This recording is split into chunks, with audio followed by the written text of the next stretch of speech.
Vocês viram que tem uma coisa nova aqui. Não, e não é o meu microfone, é essa mesa aqui. E daqui a pouco eu vou explicar por que essa mesa está aqui na frente. Mas antes, eu queria dar uma dica para vocês. Se você tem problema com autoestima, a minha dica para você é não leia a Bíblia. A Bíblia não é um bom conteúdo para quem quer aumentar a sua autoestima. A Bíblia não é muito bom para isso, porque existem algumas coisas na Bíblia que são dolorosas demais para a gente. São muito difíceis para a gente ler, para a gente poder compreender. E existem alguns versículos na Bíblia que eu tenho algum tipo de dificuldade quando eu leio esses versículos. Eu não estou dizendo que está errado, mas é que são difíceis demais de engolir, sabe? São duros demais. Um desses versículos está lá em Romanos 8, 28. E você pode ler comigo, abrindo aí a sua Bíblia ou no telão que vai aparecer, que diz o seguinte: e sabemos que Deus faz todas as coisas cooperarem para o bem daqueles que amam e que são chamados de acordo com o seu propósito. Esse é um desses versículos que às vezes é muito duro de ler. Romanos 8, 28. É quase que se a gente fosse traduzir para os dias de hoje, e você pode completar a minha frase se você quiser: se a vida te der limões, faça uma limonada. Esse versículo é quase isso. Ele está dizendo para você que às vezes está vivendo um momento não tão legal, mas calma, tudo coopera para o bem daqueles que amam a Deus. Ou seja, se a vida te der limões, faça uma limonada, dá um jeito. O problema é que se eu fosse optar, e se você também fosse escolher, ninguém quer limão, certo? O pessoal fala que você precisa sair da sua zona de conforto. Eu não quero sair da minha zona de conforto. É por isso que é zona de conforto, eu estou confortável. Então, se a vida te der limões, não, eu não quero. Eu não quero nem ter que fazer limonada, eu não quero nem ter que receber os limões. Eu quero que minha vida dê certo. Quando a gente pega um versículo como esse, ou até esse jargão, esse clichê, né, se a vida te der limões, a gente pode utilizar em alguns momentos da nossa vida. Por exemplo, vamos supor que você perdeu sua carteira e tinha algum dinheiro ali. Aí alguém vira para você e fala: tudo coopera para o bem. Ou seja, alguém que precisava muito recebeu esse dinheiro e ele usou para alguma coisa muito nobre. Ou se você perdeu o ônibus, né? Tudo coopera para o bem. Aí você pensa: é verdade, talvez esse ônibus ele iria bater, iria acontecer um assalto, aconteceu uma coisa. Nossa, é verdade, graças a Deus, tudo coopera para o bem. Ou às vezes o seu pneu furou e você fala: tudo coopera para o bem. Talvez na esquina ia acontecer alguma coisa. Então, quando a gente pega um versículo como esse, é muito fácil a gente utilizar para momentos que não são tão difíceis. Mas contextualiza um versículo como esse para momentos de dor, para coisas que são realmente dolorosas. Aí você pode falar: mas todas as coisas cooperam para o bem. Fala isso para um pai de família que perdeu seu emprego e não tem conta para pagar a próxima fatura, seja de luz, seja fazer uma compra de comida. Fala para isso, para aquela pessoa que acabou de descobrir que ela tem um caso de câncer. Tudo coopera para o bem. Fala para isso, para aqueles filhos que acabaram de ter um relatório do médico dizendo que a sua mãe está com Alzheimer, por exemplo. Ou então, para alguém que perdeu um filho. Ou então, para você que foi abandonado pelo seu marido ou pela sua esposa. Imagina chegar para essas pessoas e falar assim: tudo coopera para o bem. Ou então para a mãe que ora pelo seu filho que não sai das drogas. Ou para aquela criança que apanha do pai bêbado quando ele chega em casa. Ou então para quem teve um caso de abuso. Como que nós chegamos para essas pessoas e dizemos: tudo coopera para o bem? Para o bem de quem? Porque momentos como esse, é normal que a gente se faça perguntas sobre: Deus, onde está a sua promessa de que as coisas iriam bem para a minha vida? Onde está nesse versículo explicando as coisas que iriam acontecer, que seriam bom para mim? O que exatamente Deus está fazendo com o seu poder? Deus não é todo poderoso? Amém? Ele não pode fazer todas as coisas? Então ele pode reverter todas essas situações? Sim. O que exatamente então Deus está fazendo com o seu poder, se ele pode intervir e mudar essas realidades? Ele não é um pai que me ama? Se a gente for olhar para amigos e familiares, e todo mundo tem pessoas assim, você provavelmente tem um amigo que faria qualquer coisa por você. Você tem alguém assim? Ou alguém da sua família? Ou seu pai, ou sua mãe? Por exemplo, meus pais, eu tenho certeza que eles fariam qualquer coisa por mim e pelos meus irmãos. Se eu olho para Deus, e Deus é o Todo-Poderoso, e se essas pessoas que fariam tudo por mim tivessem uma porcentagem pequena do poder de Deus, elas não mediriam esforços para mudar a realidade que eu estou vivendo. Por que que Deus, Todo-Poderoso, não pode fazer isso? Se Ele me ama tanto. Quando eu me deparo com versículos como esse, e eu sei, e você sabe, como que o mundo hoje está, a gente só pode ter uma conclusão. Ou aquilo que está escrito na Bíblia é mentira, ou aquilo que Deus pensa ser bom não é a mesma coisa que eu penso ser bom. Ou aquilo que está escrito, aquele versículo ali, ele é uma mentira, não é uma realidade, aquilo que Paulo escreveu não é verdade para mim e para nós. Ou, quando eu olho e leio e falo que tudo coopera para o bem, eu posso pensar, então talvez o bem que Deus quer para mim não seja o mesmo bem que eu penso que é para mim. Eu não sei vocês, mas eu prefiro ficar com a segunda conclusão.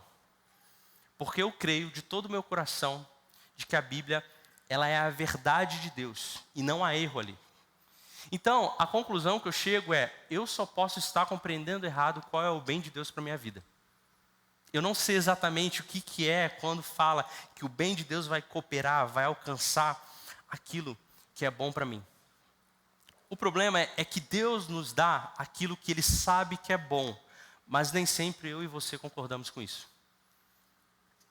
Quando nós lemos o texto e diz, sabemos Deus que faz todas as coisas cooperarem para o bem daqueles que amam a Deus, que são chamados de acordo com o seu propósito. O que Paulo está escrevendo? Ele está falando, olha, se você olha a sua vida e os casos que acontecem na sua vida de forma separada, você pode ver que talvez não coopere para o bem. Mas quando eu digo que todas as coisas cooperam, eu estou falando que todas as coisas juntas, um conjunto de coisas, elas juntas, elas cooperam para o bem. Então talvez o momento que você esteja vivendo não seja um momento bom. Talvez o próximo também não seja um momento bom. Mas juntos essas coisas, de alguma forma, elas cooperam como um todo para algo maior. E o que ele fala é que coopera para o quê? Para a minha vida? Não, para o propósito que Deus tem através de mim. Então, quando Paulo está escrevendo, ele está dizendo, olha, existem coisas que acontecem na nossa vida que a gente não pode ver elas de forma separada, porque elas são um todo, contínuas, juntas, trabalhando para um bem que não é um bem para a sua vida, mas é um bem para um propósito que Deus quer cumprir através da sua vida. Então, seja as situações ruins ou boas que nós passamos, tudo aquilo em conjunto, ela traz um benefício para o propósito de Deus para a minha vida. Não necessariamente vai ser bom para mim. E deixa eu explicar isso talvez de uma forma um pouco mais visual. E essa mesa ela está aqui justamente para isso. E eu quero botar algumas coisas aqui na mesa e explicar para vocês, para que a ilustração que eu trouxer aqui, a gente possa entender um pouco melhor sobre esse princípio, para que a gente não olhe as coisas separadamente que estão acontecendo na nossa vida, isoladamente. A gente não vê os ingredientes de alguma coisa que está sendo feito separadamente, depois que eles estão juntos e formando aquilo que eles deveriam formar. Deixa eu explicar isso um pouquinho melhor. Eu vou pegar aqui alguns ingredientes, e talvez você, que é um pouco mais próximo da cozinha, vai entender o que a gente pode fazer com isso. Alguém já descobriu uma dica aqui? Um bolo. Eu tampei as marcas aqui para não dar jabá de graça. Então, isso aqui forma um bolo. Sim ou não? Talvez faltem alguns ingredientes aqui, mas esses são os principais. Quando eu enxergo a minha vida isoladamente, eu estou enxergando só um ingrediente do todo. Então, imagina você comer 1 quilo de fermento. É bom? Não. Quem quer 1 quilo de fermento para o jantar aí? Levanta a mão. Ninguém. Então, quando você vê as coisas separadamente, você pode falar, cara, fermento não é bom. Não é bom. Mas juntamente com as coisas que estão acontecendo na sua vida, está formando algo. E para aqueles que estão em dúvida, não, eu não vou cozinhar aqui, tá? Eu não faria isso porque com certeza não daria certo e a minha ilustração iria para o buraco. Por isso, eu pedi à minha digníssima esposa para ela preparar um bolo.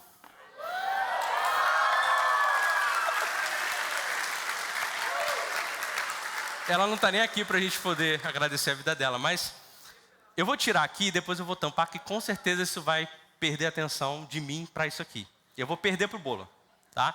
Mas esse bolo é um bolo de cenoura com uma bela calda de chocolate. Então,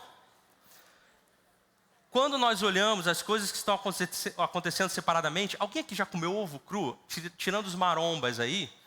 Não é bom.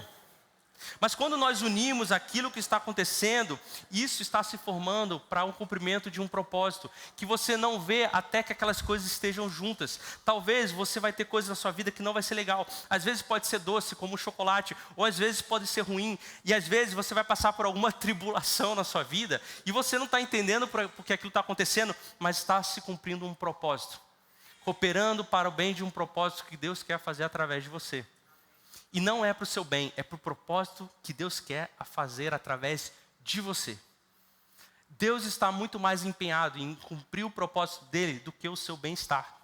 Deus está muito mais empenhado em cumprir a tarefa, a missão que Ele tem para a sua vida, para transformar outras pessoas, do que te dar algo que vai te fazer bem.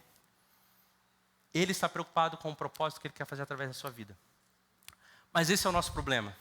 A gente olha as coisas individuais, separadamente. Se você ama mais outras coisas, isso inclui os seus próprios sonhos, do que aquilo que Deus quer fazer na sua vida, então você tem um problema sério com Romanos 8:28. Se você acredita que Deus está guiando a sua vida, você entende que as coisas estão cooperando para um bem. A questão é que eu e você, nós fomos criados para a felicidade. Então o que nós sonhamos? Vamos lá. O que você e a gente sonha? A gente sonha com um bom casamento, para aqueles que não são casados e para aqueles que são casados também. A gente sonha em ter filhos saudáveis, que sejam talentosos, que sejam gênios, que virem um Mozart, um Einstein. A gente sonha com saúde, a gente sonha com dinheiro para poder ter uma vida digna, onde a gente paga as contas e pode trabalhar algumas coisas que a gente quer. A gente quer ter um bom trabalho, que a gente sente prazer naquilo que a gente faz. A gente quer fazer a diferença. E isso tudo são bons sonhos. Não é sonho ruim, a gente não falou nenhum sonho ganancioso ou algo ruim. Por que Deus não realiza? Por que Deus não faz aquilo que é bom para a gente? A questão é que nós estamos querendo ir direto para o bolo, sem passar pelos ingredientes necessários para um bom bolo ser feito.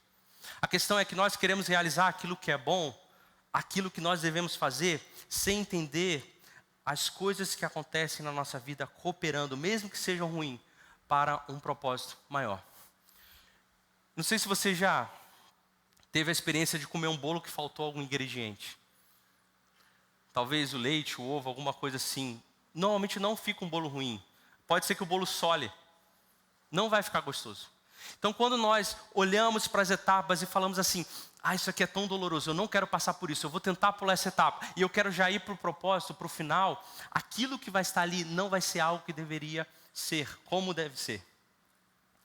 E aí existe um outro versículo que Paulo continua escrevendo em Romanos, lá no Romanos 12:2, ele diz assim: não limitem o comportamento e os costumes desse mundo, mas deixem que Deus os transforme por meio de uma mudança do seu modo de pensar, a fim de que experimentem aquilo que é bom, agradável e a perfeita vontade de Deus. Mais um desses versículos onde a gente olha e fala: Deus está cumprindo aquilo que é bom, perfeito e agradável. Aí eu me olho numa daquelas situações que eu citei e falo: bom para quem? Agradável para quem? Perfeito para quem? Com certeza não é para mim. Ou esse versículo é uma mentira, ou aquilo que eu penso que é bom, agradável e perfeito, que Deus pensa é diferente do que eu penso. O que Paulo está falando é que as pessoas querem partir para o bolo. Elas querem dizer para você que está passando por um momento ruim, como comer um fermento e sentir um gosto amargo na boca, está falando: olha, você não merece passar por isso. Você merece algo maior. Então, corre direto para o resultado e para a recompensa e pula essas etapas. Foge da dor. Arruma um meio de ter uma fuga, seja pelo entretenimento, seja pelo prazer, foge disso e vai direto para aquilo que realmente é bom.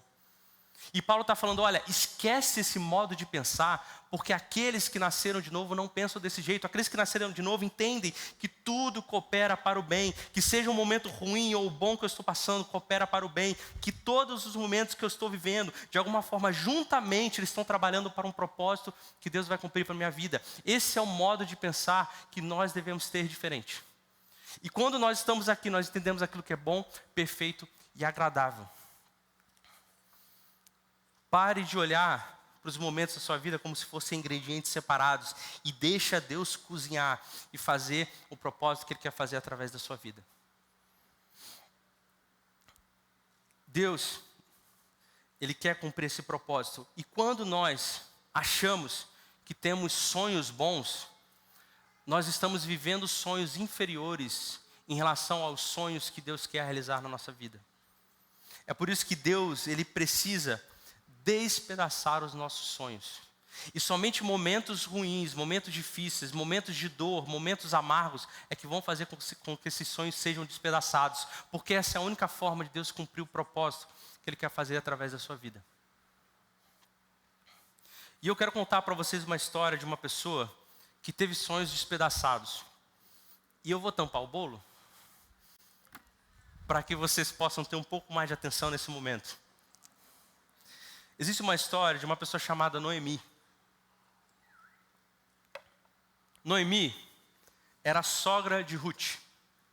E essa história você pode ler no livro de Ruth. É um livro de 4 capítulos, super tranquilo, você lê bem rápido. Eu realmente encorajo você, depois dessa pregação, você ler. Mas qual que era o contexto aqui da época? Noemi era casada, Elimeleque era o nome, e ela tinha 2 filhos.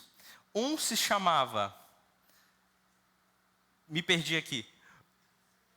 O marido dela era Elimeleque e ela tinha 2 filhos. Os 2 filhos dela tinham nomes também diferentes, igual Elimeleque. Então o que aconteceu? Eles estavam como família na terra de Belém, certo? Em Judá. Só que essa terra passou por uma grande fome. E o que eles fizeram? Eles tiveram que sair dessa terra e ir para um país estrangeiro que se chama Moabe. Ok? Quando eles fizeram isso e foram para Moabe, a primeira coisa que aconteceu com Noemi é que o marido dela morreu. Elimeleque morreu e ela ficou sozinha com os 2 filhos. Depois os 2 filhos se casaram, um se casou com Orfa, outro se casou com Ruth, que é o nome dessa história. E depois esses 2 filhos morreram. Então Noemi se viu numa situação, num país estrangeiro, onde o marido dela tinha morrido e os 2 filhos dela tinham morrido. Isso é de doer, porque quando nós olhamos para essa situação, a gente vê um movimento de uma família saindo de uma cidade, indo para outra, para elas buscarem sobrevivência, para elas buscarem vida. E o que eles encontram foi justamente o oposto. Eles não encontraram nada senão morte, senão destruição, senão tragédia, onde o marido dela morre, depois os 2 filhos dela morrem. E isso é interessante porque Noemi conhecia as histórias do Deus de Israel. Ela conhecia a história onde o mar foi aberto, o mar vermelho. Ela conhecia a história onde Jericó, a muralha caiu. Ela conhecia a história onde uma sarça pegou fogo e não se consumia. Diante de tudo o que estava acontecendo, olhar para a família e pedir proteção para que Deus guardasse a família diante de um mar vermelho se abrindo, não era nada que Deus poderia fazer. Deus poderia ter guardado a vida deles. Deus poderia ter feito com que Noemi não sofresse a perda do marido dos 2 filhos. E quando nós lemos lá em Ruth, capítulo 1, versículo 17, olha a declaração que Noemi faz depois dessa tragédia na vida dela. Quando Noemi viu que Ruth estava decidido a ir com ela, isso depois que Noemi perdeu o marido e os 2 filhos, ela decidiu voltar para Belém. E aí as noras dela foram com ela, mas uma delas acabou ficando, só Ruth foi. Então, quando viu Noemi que Ruth estava decidida a ir com ela, não insistiu mais. Então as 2 seguiram viagem. Quando chegaram a Belém, toda a cidade se agitou por causa delas. Será que é mesmo Noemi? Perguntavam as mulheres. Não me chame Noemi, respondeu ela. Chame de Mara, pois o Todo-Poderoso tornou a minha vida muito amarga. Cheia eu parti, mas o Senhor me trouxe de volta vazia. Por que me chamar de Noemi, se o Senhor me fez sofrer e se o Todo-Poderoso trouxe calamidade sobre mim? Assim Noemi voltou de Moabe, acompanhada da sua nora Ruth, a jovem moabita. Elas chegaram a Belém. quando começava a colheita de cevada. Quando Noemi ela volta e encontra as pessoas, a família dela, aqueles que conheciam ela, viram: meu Deus, Noemi, que bom que você está de volta. Aí ela vira e fala assim: nada bom, pode me chamar de amarga, pode me chamar de uma pessoa que está sentindo uma dor por ter perdido o seu marido e os seus 2 filhos numa terra estrangeira onde eu estava buscando vida. Eu estou com esse gosto amargo na boca. E o Todo-Poderoso, e aqui a Noemi está sendo muito sincera, mas ao mesmo tempo muito irônica, quando ela diz assim: o Todo-Poderoso, aquele que pode todas as coisas, aquele que tem todo o poder, fez com que isso acontecesse. Ela está dizendo assim: olha, aquele Deus que abriu o Mar Vermelho, que derrubou a muralha de Jericó, que tirou todo um povo do Egito, esse mesmo Deus que tem todo esse poder, ele poderia ter usado um pequeno pedaço desse poder para preservar a minha família. Mas ele, Todo-Poderoso, não fez isso. Deus é o culpado da minha família ter morrido. Me chame de amarga. Me chame de alguém que está provando uma dor amarga. Me chame de alguém que está vivendo um momento da vida que não está sendo bom. O Todo-Poderoso, o Deus que podia todas as coisas, não usou do seu poder, como eu já vi ele usar tantas outras vezes, com tantas outras pessoas, mas ele decidiu não fazer isso pela minha vida. A culpa é dele. Por isso esse gosto amargo está na minha boca. Eu não sei como que foi a sua semana, mas talvez você entrou aqui hoje com um gosto amargo na sua boca de dor. Com um gosto amargo na sua boca de algum momento ruim que você está vivendo. E eu sei como é difícil abrir a boca para louvar o Senhor quando a nossa boca está cheia de gostos amargos pelas situações ruins que a gente tem vivido na vida. Noemi estava assim, passando por esse momento. Imagina se a gente convida um missionário para vir pregar aqui, e ele chega e começa assim, o sermão dele, falar: meus irmãos, eu fui para uma terra distante, passei 10 anos lá, eu fui com a minha família e todo mundo morreu. E eu estou aqui hoje sozinho. E isso foi culpa de Deus. E eu estou sofrendo uma dor angustiante. A minha boca está amarga da dor que eu estou vivendo. E isso tudo é culpa de Deus. Eu duvido que a gente chamaria pessoas assim para dar o testemunho. Porque não é isso que nós queremos viver. Não é isso que faz sentido para a vida, quando nós vemos uma história que tem um final onde as coisas não vão bem. Só que quando nós olhamos para isso, nós estamos vendo apenas um recorte daquilo que Deus tem trabalhado como um todo, por propósito dele na nossa vida. Mas essa é a única maneira de ter um bolo como esse, pronto, se a gente não viver esses momentos amargos na nossa vida.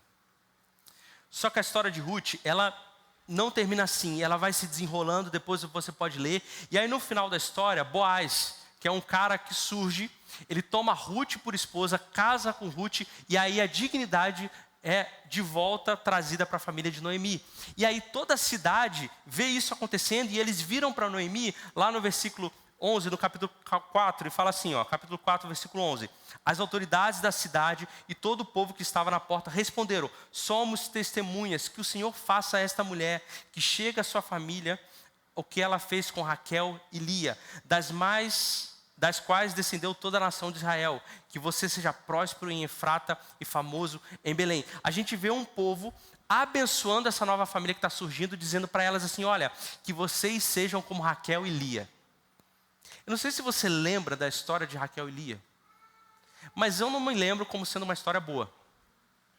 Raquel e Lia, 2 esposas de um mesmo homem chamado Jacó, e elas disputavam entre elas quem tinha mais filho.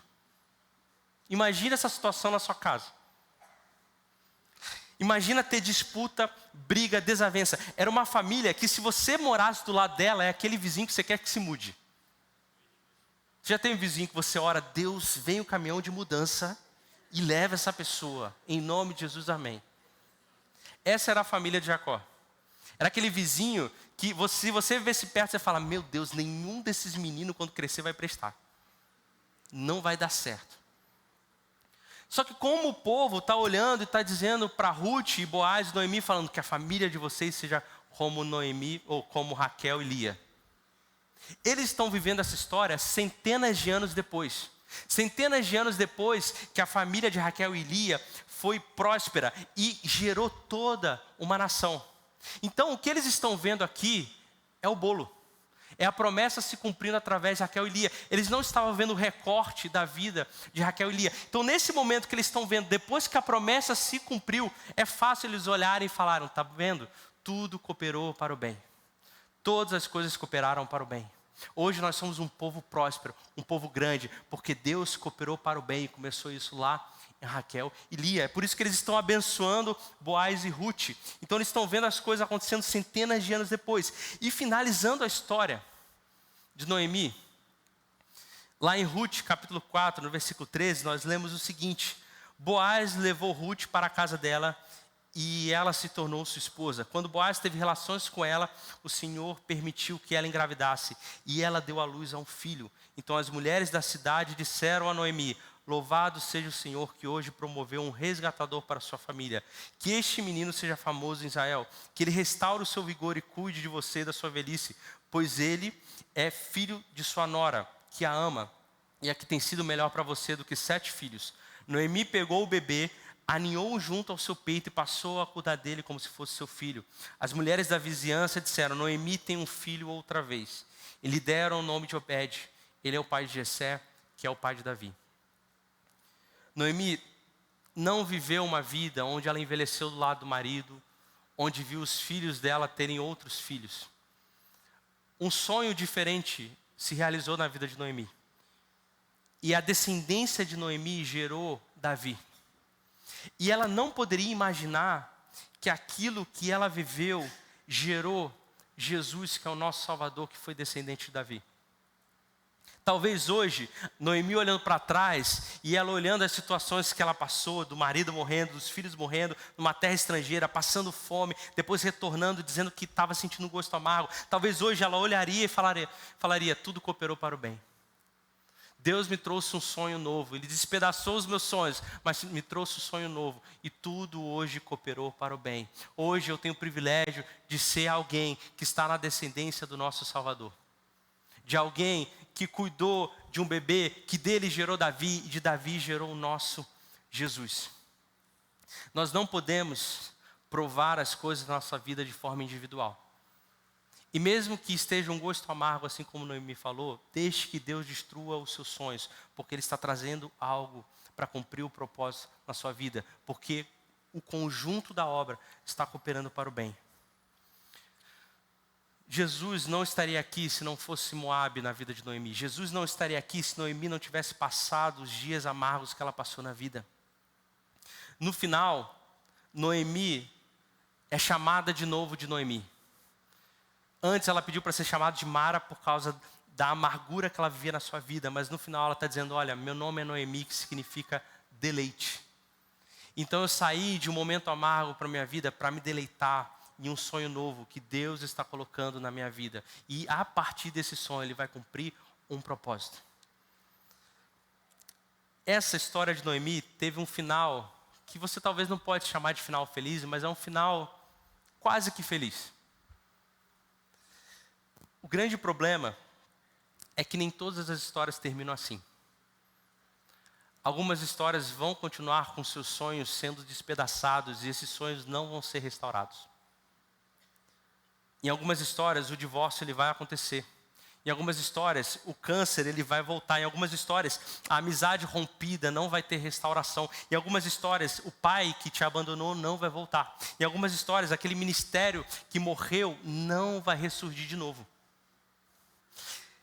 Se a gente olha para Hebreus, no capítulo 11, nós lemos a história de pessoas que tiveram um final feliz e provaram da promessa que Deus estava cumprindo na vida deles. Pessoas que passaram por momentos amargos, mas provaram do bolo no final. Se você ler comigo, no capítulo 11, versículo 32, diz: quanto mais preciso dizer, levaria muito tempo para falar sobre fé de Gideão, Baraque, Sansão, Jefité, Davi, Samuel e os profetas tiveram.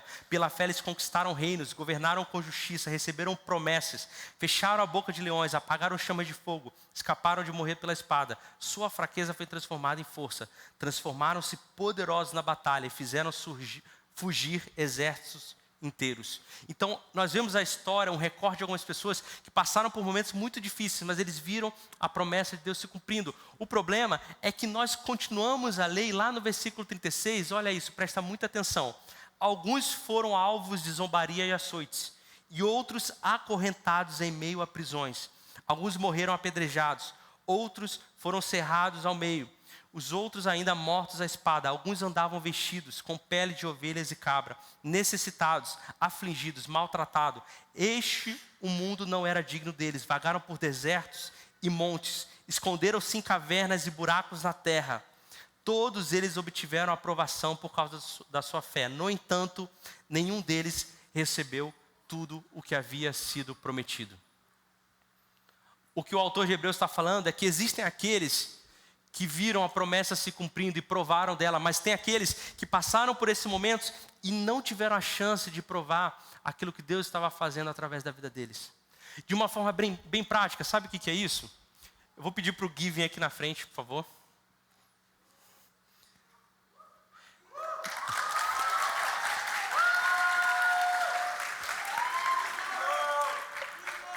Você vai cortar o bolo? Dá para o Rafa, tá?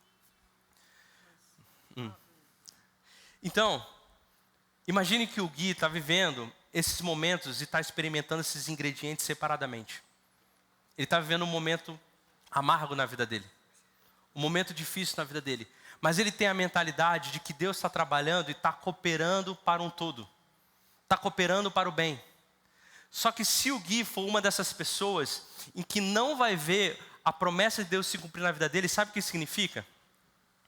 É como se ele visse os momentos ruins que ele está vivendo, passasse pelas tribulações, passasse pelos gostos amargos. Ele dissesse para todos: me chame de amarga.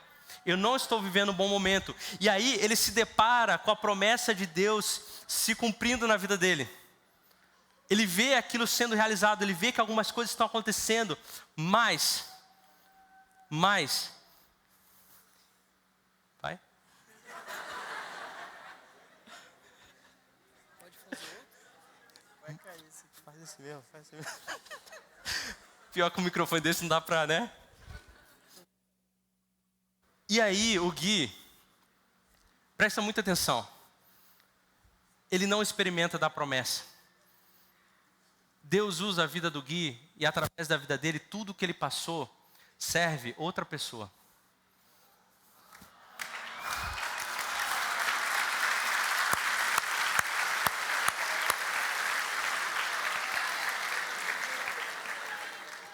Nós muitas vezes achamos que tudo bem, eu estou passando por um momento ruim, então vai cooperar para o bem. Só que nem sempre a gente pode chegar na promessa. Porque nós esquecemos que os protagonistas da nossa história não somos nós. Muitas vezes o propósito que Deus vai fazer vai se cumprir na vida de outras pessoas e talvez você nunca veja isso. Você só passou por uma vida de sonhos despedaçados. Mas de alguma forma aquilo que você viveu está servindo como uma promessa para a vida de outra pessoa. Talvez você nunca vá contemplar isso. Talvez você nunca vá ver isso. Talvez você seja uma dessas pessoas que vai provar daquilo que Deus está fazendo, como foi em Hebreus. Mas talvez você vai ser esse outro grupo de pessoas que vai olhar e vai falar: Deus, eu nunca vi a sua promessa se cumprir. O meu ministério não voltou. A minha família não foi restaurada. A minha família não está de volta nos caminhos do Senhor. Só que isso é doloroso demais para a gente. Isso é doloroso demais para a gente. De alguma forma, parece que Deus, Ele tem prazer em pessoas que permanecem apesar do momento que elas estão vivendo. A maioria dos testemunhos que a gente conta são testemunhos ruins que viraram bons testemunhos, né? Ah, eu estava passando por essa dificuldade, mas graças a Deus, Deus me restaurou. Ou eu estava precisando de emprego, Deus abriu uma porta. Mas quando nós lemos Hebreu, nós olhamos para pessoas dizendo assim: olha, a minha situação piorou, mas eu continuo confiando no Senhor. A minha situação talvez nunca mude, mas eu continuo confiando no Senhor. Eu nunca vou ver, talvez, as promessas dele se cumprir na minha vida, mas apesar disso, eu continuo confiando no Senhor. Porque se tudo aquilo que nós desejamos está sendo destruído por Deus, mas nós temos a mentalidade que Ele está trazendo uma coisa muito maior, é muito fácil a gente olhar para as situações e falar: não, eu estou sofrendo, mas é porque vem algo bom ali na frente. Pode ser que não venha. A questão é, apesar disso, eu continuo confiando no Senhor. Eu continuo agradecendo a Deus. E você pode pensar que talvez isso seja injusto. Se você parar para lembrar de uma história que foi Abraão, ele teve uma promessa da parte de Deus, que é que ele seria pai de uma nação. Só que se você ler a história direito, ele foi pai de algumas pessoas ali, mas principalmente de Isaac. E eu imagino Abraão olhando para Isaac, olhando para a areia do mar, olhando para Isaac, olhando para as estrelas e falar: Deus, a conta não está batendo aqui. Abraão não viu a promessa toda de Deus se cumprir através da vida dele. Ele viu um filho. Desse filho gerou mais um, que gerou mais alguns, e aí sim foi crescendo o grande povo. Ele não viu aquela promessa que Deus tinha para ele se cumprindo. E a gente pode continuar pensando: mas isso é muito injusto, como eu estou passando por esses momentos ruins, eu não vou ver, eu não vou ter recompensa, eu não vou receber aquilo de volta. Existe uma pessoa que passou pelos momentos mais ruins da vida dele, e ele também não recebeu aquilo que ele estava precisando. Se você abre em Lucas 22, 39 e 44, nós lemos o seguinte: então, acompanhado de seus discípulos, Jesus foi, como de costume, ao Monte das Oliveiras. Ao chegar, disse: orem para que vocês não cedam à tentação. Afastou-se a uma distância como de um arremesso de pedra. Ajoelhou-se e orou: Pai, se queres, afasta de mim esse cálice. Contudo, que seja feita a tua vontade, não a minha. Então apareceu o anjo do céu que o fortalecia. Ele orou com ainda mais fervor, e a sua angústia era tanta que seu suor caiu na terra como gotas de sangue. Jesus, nesse momento, está provando o gosto amargo. Ele está vivendo um momento ali onde o gosto daquele momento que ele estava vivendo, um gosto de dor, de morte, de abandono, o gosto do nosso pecado não estava sendo bom.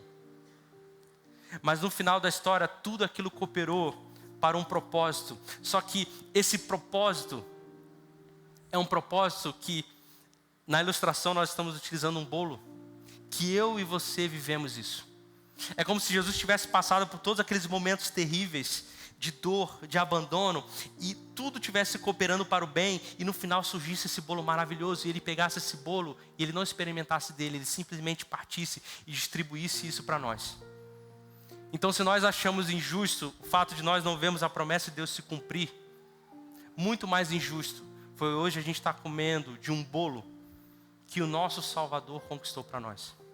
De uma promessa que Ele derramou sobre as nossas vidas, por causa da dor e do duro sofrimento que Ele viveu naquela cruz. A mentalidade daqueles que nasceram de novo é entender que não importa o que está acontecendo.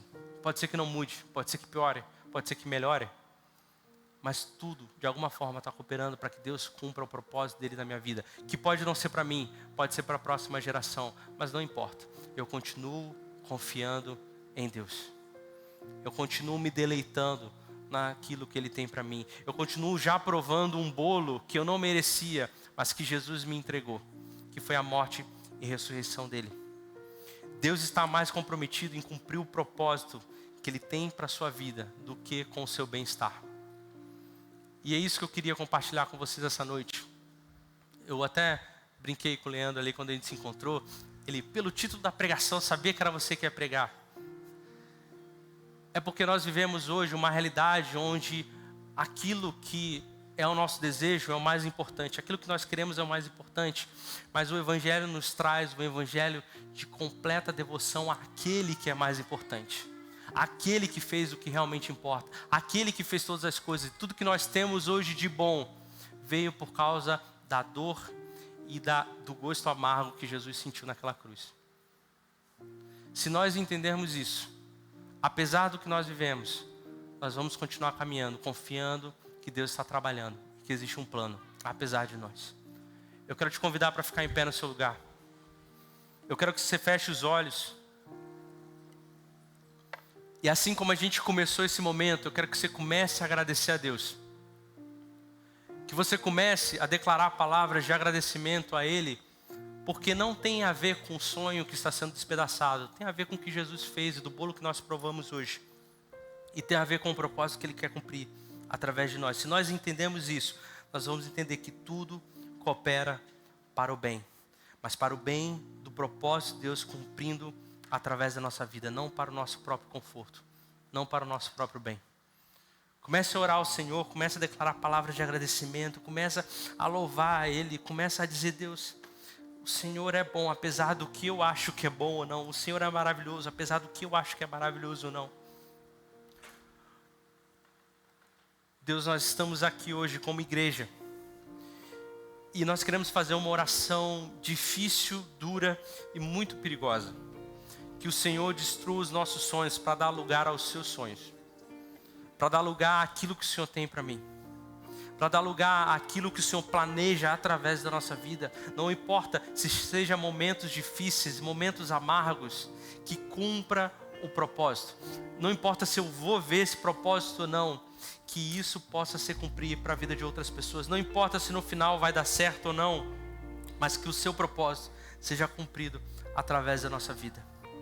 Nós te entregamos tudo aquilo que nós desejamos.